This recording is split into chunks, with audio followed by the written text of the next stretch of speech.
Wheels of the bus go round and round, round and round, round and round. The wheels of the bus go round and round all through the town. Hey folks, and welcome to this edition of Papaw's Pods. In the previous two sessions, we covered some of the forces driving creative destruction and how one of the forces, technology, has gained and lost jobs.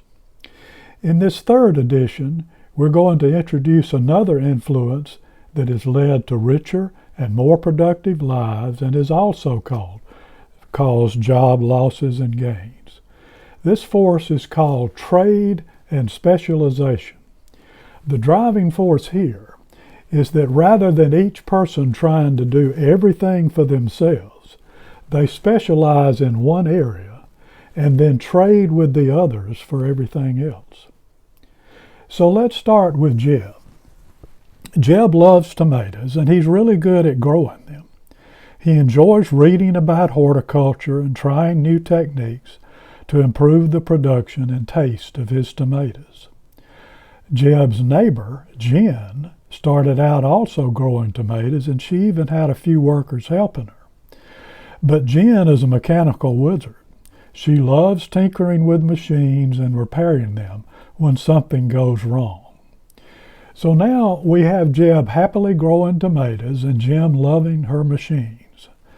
Jeb could grow tomatoes and repair his own tractor, and indeed many of his neighbors do just that.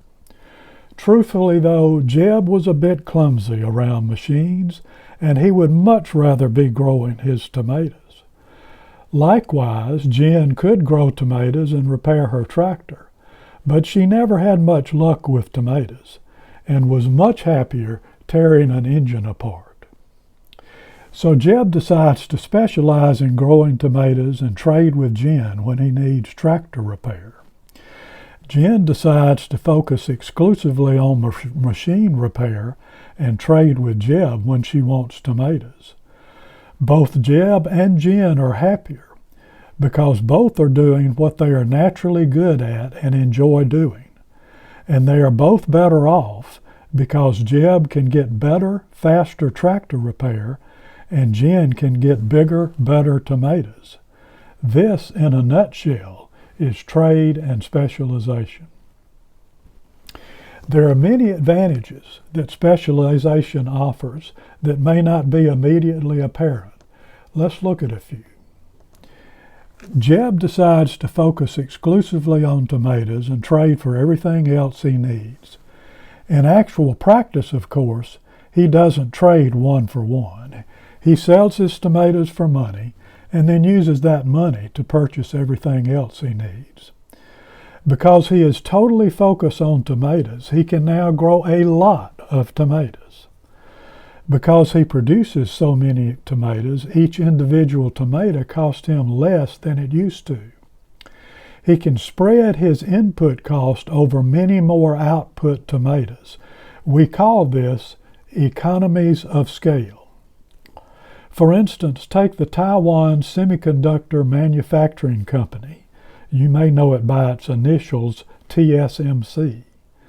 They produce a mind-boggling volume of chips, so they spread the cost of expensive fabrication labs and machines. Jen decides to move to another state where government policies and natural resources have encouraged other repair companies to locate. Colleges and trade schools add courses on machine repair. The companies help and compete with each other, and the area soon attracts many workers who want to be repairmen. We call these centers of excellence. This is what happened to Silicon Valley in Northern California, which attracted thousands of technical workers. Jeb's success attracts other tomato growers, and they form a cluster of tomato growers around him. More and more growers attract more and more firms to support them. So we now have firms moving to the area to provide fertilizer, herbicides, conservation know-how, and storage facilities. We call this supply chain optimization. The electric and hybrid car company BYD in China has everything they need to assemble their vehicles clustered around the final assembly lines. Jen decides to move to another country. Clearly, she is prone to wander. The country has large numbers of eager, educated young people who want to work. She is able to expand and create a global network with multiple offices and thousands of workers. She now has specific repairmen for specific machines, increasing quality. This increases productivity. All of the modern-day automobile companies have broken up the assembly process into multiple small steps, allowing workers to focus on specific skills. So far, both Jeb and Jen are better off from trading, and both are reaping the benefits from economies of scale, centers of excellence, supply chain optimization, and increased productivity. In other words, we have all creation and no destruction. What's the downside to trade and specialization? Well, that would be Jeff. Before Jen started repairing tractors, Jeff worked for Jen raising tomatoes and other crops. When Jen switched to repair, Jeff was in a pickle. The only thing he knew about tractors is how to drive one. He tried to get a job with Jeb growing tomatoes, but most of Jen's workers were now trying to get a job with Jeb, and Jeb couldn't hire them all. So for now, we have to leave Jeff alone and unemployed, clearly an example of the destructive side of creative destruction. And that's all for this session. In our fourth and final session, we'll talk about some possible ways to help folks like Jeff who have been sidelined by destruction.